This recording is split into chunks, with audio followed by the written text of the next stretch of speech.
I want to share with y'all this morning something from the book of 2 Timothy.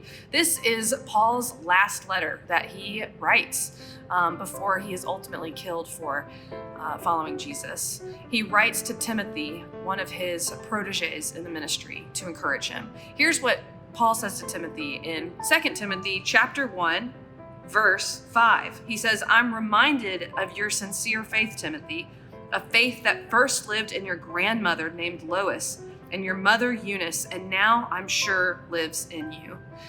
Paul is reminding Timothy that he was raised by two faithful women who passed down the faith to Timothy.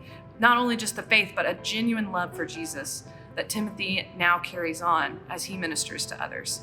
And that's exactly what we've been trying to do here at South Highland this week. We have been in the throes of VBS.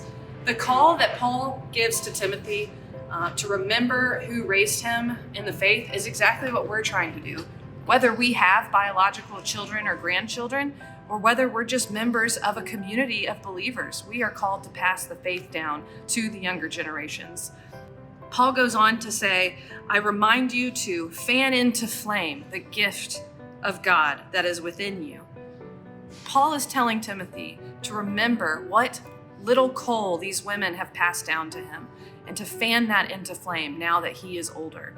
That's exactly what we hope to do with our children this week. We are giving them a coal, and we are asking that as we continue to grow with these children, as they grow in age and stature and wisdom and maturity, that they would fan the flame of faith and continue to follow Jesus and love him with their whole hearts. Will you join me in praying for our children that have been with us at VBS this week?